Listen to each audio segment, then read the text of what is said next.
Yo, what's going on, guys? Bait here, and welcome back to the channel. And today I'm here to bring you guys my SDL low tier week 5 game, and this time I'm playing against Gloxinia. So, let's just go ahead and dive into the matchup. Be sure to like the video if you like it, and subscribe for more. So, first thing I noticed was the Talonflame, and I know that he likes to bring offensive Talonflame a lot. So I decided to throw on Seismitoad. Decided to throw on Seismitoad, and we'll just go to Seismitoad first here.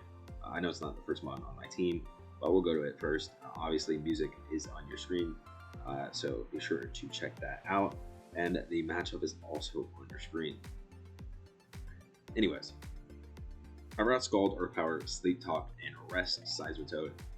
This was going to double as a Talonflame and Ampharos check. And then Rest Talk could hopefully keep it healthy enough to take on both at the same time. And then I also brought this Breloom here, which is just Focus Sash 3 attacks with Spore. Same set as last week, with a little bit less speed, a little bit more bulky.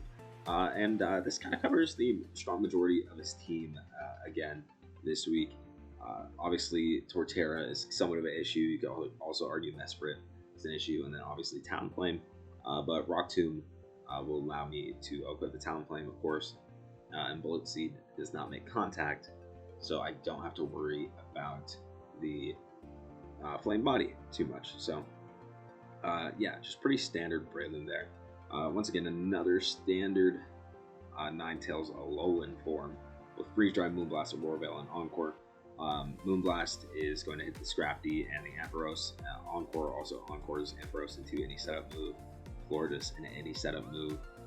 Really anyone you think of that sets up on his team. Freeze Dry is there to hit the Jellicent for a decent amount of damage. Yeah, that is my Ninetales. Next up, we have the Fortress here, which is mostly just meant to check everything on the physical side, to be honest, but it also comes in on Mesprit Fortress pretty freely, and then can help check Ambipom especially, and Kabutops. Next up, we have Charizard here, which is actually able to go modest in this matchup, and it's full offensive 3 attacks: Roost, Fire Blast, Scorching Sands, and Hurricane. A little iffy on the accuracy with 2 of those moves, but this one absolutely goes in, and there's I don't think there's anything on his team that it doesn't 2-fill outside of Fortress, and Fortress is pretty heavily pressured by my team, I think. And even then, Fortress can get burned by Scorching Sands, confused by Hurricane. There's ways around that can beat it for sure, as well as the Stealth Rocks, which can add chip as well. Next up, and finally, we got the Arc Result. Same set as last week. I didn't find another reason to run anything like Surf or Blizzard. So yeah, this is just the set. And really, I don't think there's that much to go over in terms of matchup here. Talonflame could be a pretty big threat, but honestly, my team is definitely built to where I just have to out-offense my opponent, because I'm not going to win a long game. So I don't really like to go over my opponent's threats to me. And my opponent actually brought pretty cool prep anyway, so there's not a ton of things that I could go over now that wouldn't spoil the game too much. So let's go ahead and get into the game. Okay, I'm back, and I just took like 20 minutes making picks in SDL and submitting my the SDL lineup for KGP. So I might be a little out of it from what I was just doing. But yeah, so immediately we see that he did not bring, I really can't remember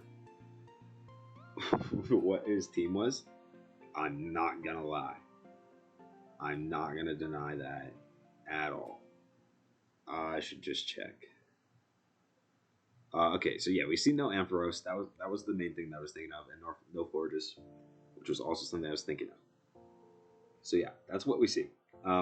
Anyways, so we go ahead and go into this matchup, and whoa, what am I doing? Whoa, okay. So we go into this matchup, and thanks to GCS, I had a pretty good idea that he was going to lead Talonflame because I guess GCS did his freaking research. Shout out to GCS for helping me prep. He did some research and he's like, yeah, I think he's going to lead Talonflame. And I was like, yeah, sounds pretty true. I mean, people lead their fastest mod a lot of the time anyway.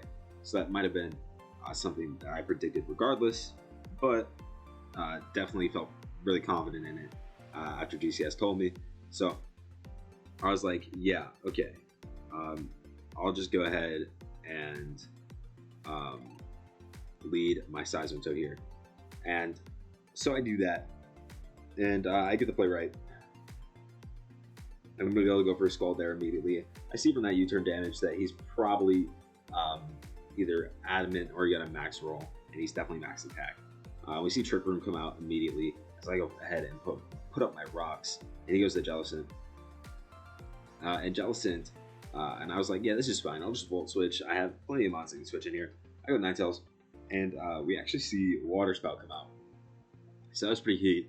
I think he just forgot that I can have Volt Switch, but yeah, pretty heat play there. Then he goes for Giga Drain, probably predicting me to double out in my Toad on a Water Spout there, trying to have the immunity. But I am going to be able to go to my boy Arctozolt and get a sub up. Honestly, not a good sub. Should have just Volt Beaked. But I got him in as the Trick Room ran out, and I get a free Volt Beak off. Definitely should not have put up the sub though, in my opinion. And then I go Zard here on the Drain Punch, and I'm in a pretty good position now because I know my Charizard absolutely destroys his team. Unfortunately, I miss a Hurricane there, which kind of stinks. But he goes for Defog, and I just go straight away for another Hurricane. I do 85% and confuse the Talonflame. So that basically puts it out of commission for the rest of the game. And it's going to relieve my Seismitoad a lot of pressure. Now, I do 50% there to the Kabutops, but I switch just in case it's Scarf or something like that. And then he brings out his Jellicent. I go ahead and Volt Switch out. I see puts up the Trick Room again. I go Toad. And unfortunately, he does get me that time. And I definitely probably shouldn't have risked that. As we already saw, he was willing to absolutely take the risk on a prediction like that. So I got my Ninetales again. I believe I just put up Veil again. Or I tried to put up Veil. But obviously he's faster under Trick Room and is going to be able to Water Spout me. So I got Breloom here. Pretty bad. Shouldn't have done that. Well, here, wait, hold on. Let me analyze that, because he's at 65 with 2 turns of Trick Room left. So it was like I don't know. I mean, I guess Breloom was the only option then, right? Because I can go Fortress, but then I Volt Switch, and then I have to have something take a Water Spout. So yeah. Anyways, I go Breloom, and I get a kill Bullet Seed there, as he does manage to do an absolutely ton of damage to me with Ice Beam. Super offensive Jellicent. Pretty fun prep. Love to see it. And then he brings out his Torterra. I just want to get damage off, so I go for Mach Punch. He misses the Stone Edge. Doesn't really matter. I die to Hail. And then he has his Torterra in. I use this opportunity to get my Arctozolt in. I double the Charizard on the Scrafty. And now my Charizard's in another great position. And it's going to be able to go for Hurricane and get a kill on the Scrafty. And Charizard looks really good here the rest of the game. I go for Hurricane as he brings out the Mesprit. And he actually clicks Brain Dance, and I'm like, wow, this sucks. But I do have 100% accurate Hurricane now, and if I spam it, I don't allow Kabutops to come in until his Mesprit's dead. So I at least get rid of another Mon before Kabutops comes in and destroys my soul. And then I also was calcing without the Reina, so I thought I would eat 2 Liquidations with this Fortress. Absolutely do not. I go Seismitoad here, absolutely risking Stone Edge, but Stone Edge didn't kill me at that range with my Fortress, I don't think. So I go Toad on him trying to liquidate me, and I'm going to Breast Up and get back to full. He does show Giga Drain, but that's fine because my Spadef, I'm going to actually be able to eat that pretty well. I Sleep Talk and I roll Earth Power here, which is very nice, obviously, because I roll Earth Power. Kabutops is dead now, and he's going to bring out his Torterra, and I go ahead and sack my Arctozolt. Probably not the Mon I should have sacked, by the way. Probably should have sacked Fortress, but I guess Fortress actually realistically is probably Saberway because you can't miss. And Fortress is going to put this Torterra into range for my Charizard, which will seal the deal. But actually, no. Because this way I still risk a miss with Charizard, whereas I guess it's the same. It's the same amount of risk either way. A little less with Arctozolt. So yeah, I should have sacked Fortress, but I sacked Arctozolt instead, and now we're in this game where I get to Gyro Ball sequence to click Stone Edge a million times.